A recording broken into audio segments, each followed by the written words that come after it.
I guess when you're working with clients, and you can choose what type of client it would be, if either if it's a veteran or high performers, etc. What things do you really focus on? And maybe you can give us some exercises to do that maybe could help people with resiliency in their lives. You have to understand how the system works, the engine that we are brought into the world with, and that's your sympathetic nervous system or parasympathetic nervous system. And so educating people roughly on how the operating system that you're given functions is incredibly valuable. And just in a nutshell, we have our little smoke alarm threat sensor called our amygdala, and its only job is to scan for threats. It never sleeps. Right. And so it's not necessarily a physical threat of I'm going to get beat up or I'm going to get eaten. It's anything that is a perceived threat to our physical or emotional well-being. I'm not safe in my relationship. I have a lack of prestige in my community. Those are all deep threats to our connection and our safety and our belonging.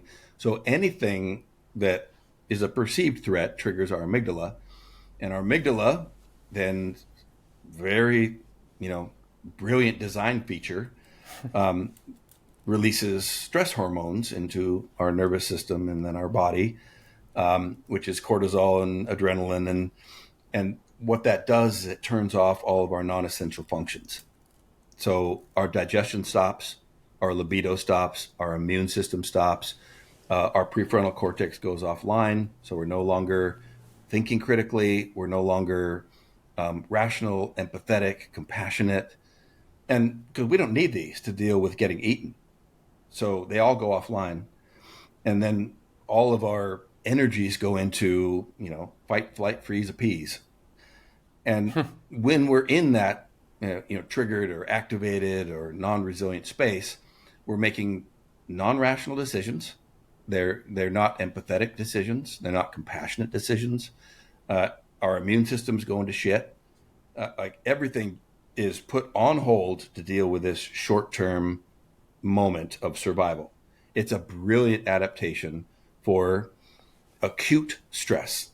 And that's what we're built to survive in. We are not built to survive chronic stress.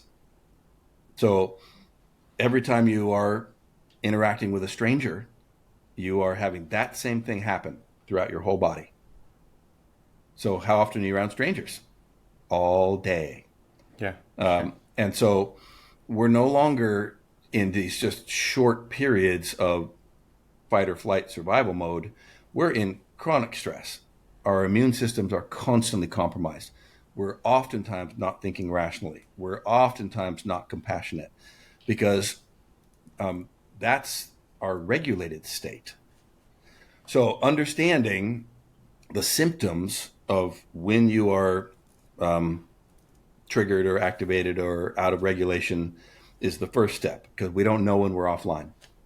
We simply don't.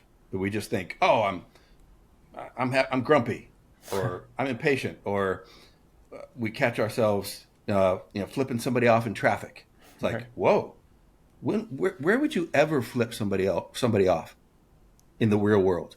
Right. Like that's a precursor to a fist fight, and yet we do it all the time in traffic, honking and yelling and flipping, so.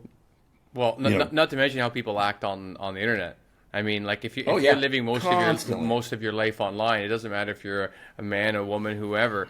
You're on TikTok or especially like Twitter and Instagram, like you're just your worst self. Like because it's all you just keep scrolling until like you just have this emotional variability like this that I'm happy, I'm angry, I'm sad, I'm jealous. I'm like the brain is not used to going through all these different emotions. If you were like you said in your tribe, sitting around with 100 people and everybody, there's like a good enough amount of cohesion that you're either getting along and collaborating or you're angry about something but you're not doing all of this in the matter of 15 minutes while you're scrolling on your couch over here.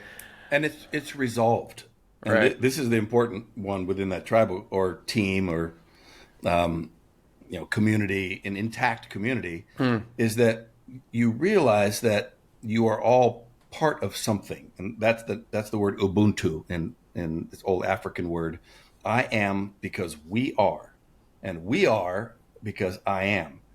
It is humanity, and when that's belonging or tribe or honor, kinship.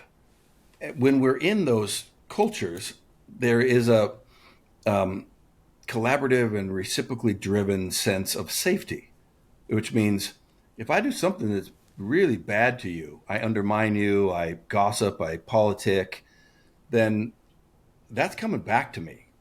And it's coming back to me in the form of accountability. But Right. it's also, I just degraded a member of my tribe, which means I degraded myself.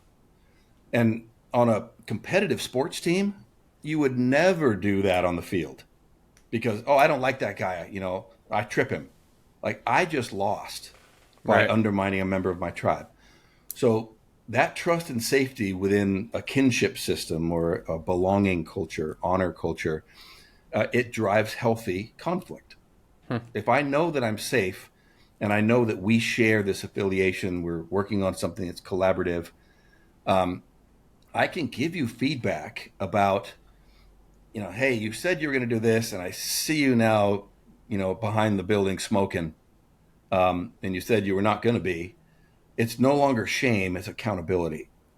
Or if there has been some infringement of behavior, like I have the safety to be able to engage with you, and things are resolved quickly within those contexts. Within sports teams and military units, things are resolved. Whereas we don't resolve them on social media, there's no accountability. No, zero. And so you have the freedom to say and do whatever you want. And so just to close the resiliency kind of best practices, understand how your nervous system works. Understand the markers of when you're triggered.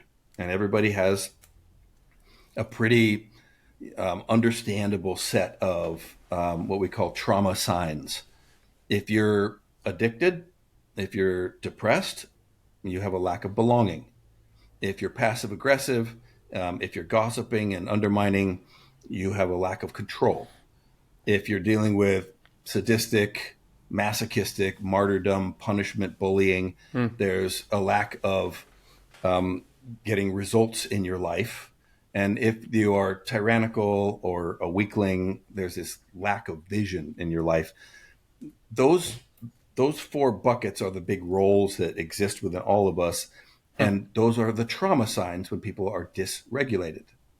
So when somebody's expressing that, they don't know they're offline. They don't know if they're in an activated state. They're simply being that. Oh, I'm addicted. I'm an addict. Like, no, you have a lack of belonging and you're offline. You're not in a regulated place. So that same engine that puts us offline, we have the ability to put it back online. And that's the very heart of resiliency, is Right. how you get yourself back online.